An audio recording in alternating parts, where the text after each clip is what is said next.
নমস্কার, আমি শ্রী রাজীব শাস্ত্রী, রাজীব রয় অ্যাস্ট্রোলজার চ্যানেলে আপনাদেরকে স্বাগত। আমি এর আগে 8টি রাশির 1431 সাল কেমন যাবে তার একটা প্রেডিকশন দেওয়ার চেষ্টা করেছি।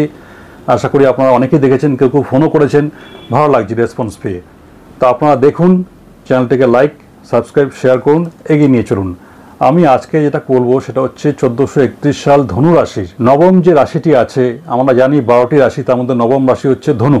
এই ধনু রাশি 1431 কেমন যাবে তার একটা আগাম আন্দাজ দেওয়ার চেষ্টা করছি। আপনার মনোযোগ দিয়ে ভিডিওটা দেখুন, আশা করছি ভালো লাগবে। আলোচনাটা তাহলে শুরু করছি। 1431 ধনু রাশি। ধনু রাশির যারা জাতক জাতিকা আছেন, প্রথমেই বলবো কথা যে এই বছরটি কিন্তু আপনাদের হেলথটা ভালো যাবে না। সুতরাং হেলথের ইস্যুটা আছে, স্বাস্থ্য সমস্যা আছে, সতর্কভাবে দৃষ্টি রাখুন। মূলত চোখ, নাক, মুখ এবং পেটের সমস্যা বৃদ্ধি পেতে পারে। পূর্ণ রোগ থাকলে মাথা চাড়া দিতে পারে। সুতরাং হেলথ ইস্যু বড় ইস্যু। স্বাস্থ্যই সম্পদ, আমরা জানি। স্বাস্থ্য ঠিক থাকলে সব ঠিক থাকবে। হাঁপানি, শ্লেষজনিত মানে কফজনিত কোনো ব্যাপারটা বা পায়ের তলার সমস্যা, এগুলো কিন্তু আছে, বৃদ্ধি পাবে। আঘাতযোগ আছে, রাস্তাঘাটে চলাফেরাতে সাবধানে চোখ কান খোলা রেখে চলবেন। গ্যাসের সমস্যা যদি থেকে থাকে, সুগার, প্রেশার, ডক্টর নিয়মিত চেক আপ করান এবং ফলো আপ রাখুন এবং সেই মতো ওষুধ গ্রহণ করুন। তাহলে সমস্যা খুব একটা বড় আকার ধারণ করবে না। এটা তো গেল স্বাস্থ্যের দিকটা। এবার আসছি ফিনান্সের দিকটা। ধনভাব যাকে বলা হয়, অর্থ, পয়সা করি। 1431 ধনভাব আপনার শুভ, ভালো।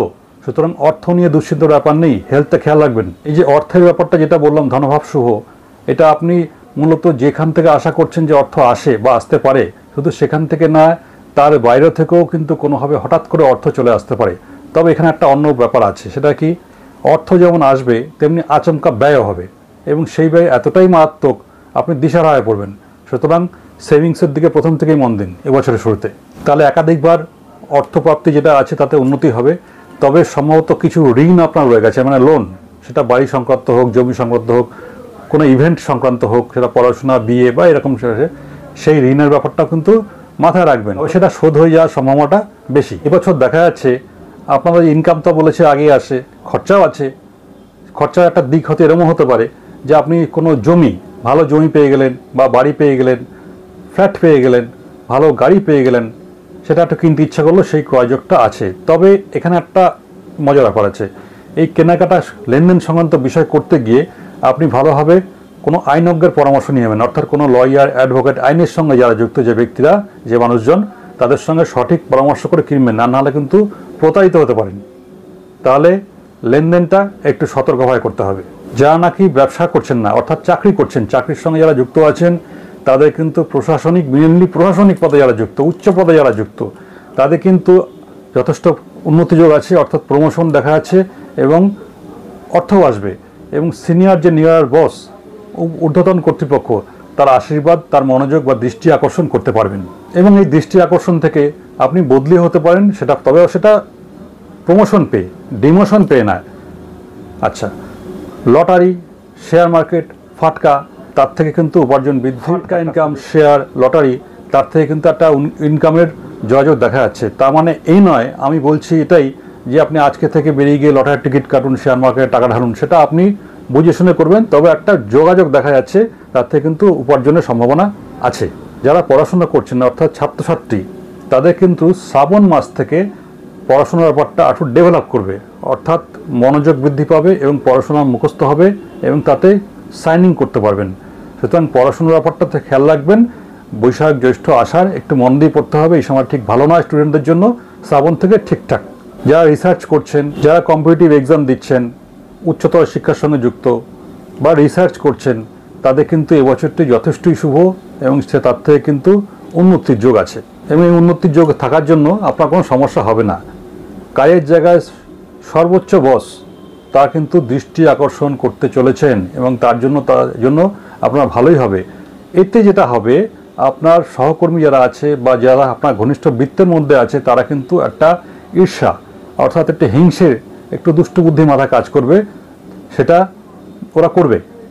সুতরাং তাদের হিংসা আপনার জয়, ওইদিকে তাকাবেন না, মন দিয়ে কাজ করুন। কারণ এটাও দেখা যাচ্ছে সেই হিংসার দ্বারা বা বিদ্বেষ, দেশ, তার জন্য কিন্তু আপনার কোনো ক্ষতিও তারা করতে পারবে না।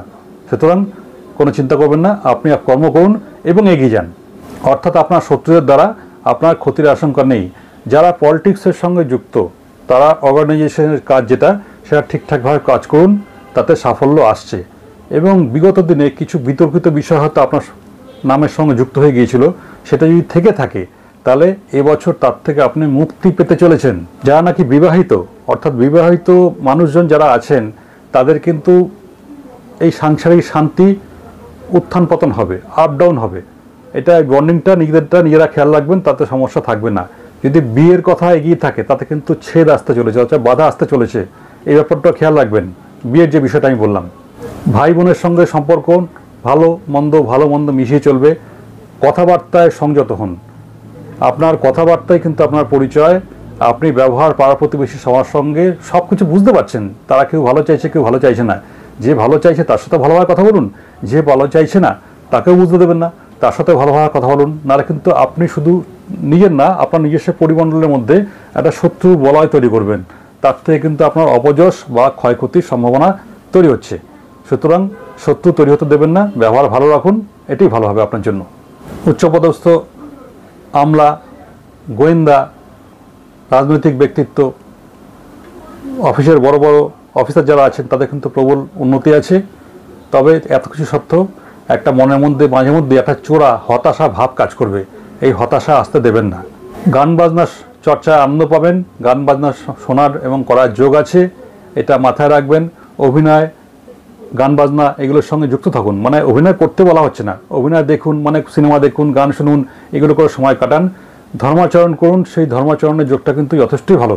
ধর্মাচরণ করুন, মনে শান্তি লাভ পাবেন। যারা বড় বড় কোনো জনসংযোগের সঙ্গে যুক্ত, মাস কমিউনিকেশন, অ্যাডভার্টাইজমেন্ট, এই ধরনের কাজের সঙ্গে যারা যুক্ত তাদের কিন্তু এবছরটা ভালো, হয়তো এটা নিয়ে কোনো সমস্যা নেই। ভালো রং সাদা, লাল এবং হলুদ। ভালো বার রবি, সোম, বৃহস্পতি এবং শুক্র। তাহলে বন্ধুরা, এই ছিল ধনু রাশির গড়পড়তা 1431 কেমন যাবে তার একটা আগাম আন্দাজ। আমার চ্যানেলটিকে লাইক, সাবস্ক্রাইব এবং শেয়ার করে এগিয়ে নিয়ে যান, যাতে আমি আগামী দিনে আরও নতুন নতুন বিভিন্ন ভিডিও দেওয়ার চেষ্টা করতে পারি। আর আমি আগের ভিডিওতে বলেছি, যেহেতু আমি একজন জ্যোতিষী, সেই জন্য আমাকে বিভিন্ন জায়গায় যেতে হয়। তার মধ্যে তারাপীঠও একটি জায়গা, মা তারার অধিষ্ঠান যেখানে। তো সেখানে গিয়ে আমি বিভিন্ন মানুষের সংস্পর্শে এসে, সাধু সন্ন্যাসী, তান্ত্রিক। তা আগামী দিনে আমি তন্ত্রের ওপর কিছু ভিডিও নিয়ে আসব। আমি তন্ত্র সম্বন্ধে কিছু আলাপ আলোচনা আপনাদের সঙ্গে করব। দেখুন, আশা করি ভালো লাগবে। একটি রহস্যময় বিষয় তন্ত্র, তো আশা করি ভালো লাগবে, দেখা যাক। যাই হোক, আমি লাস্টে বলি, বেল আইকন ক্লিক করবেন, শেয়ার করবেন, লাইক করবেন, সাবস্ক্রাইব করবেন। ভালো থাকুন, নমস্কার।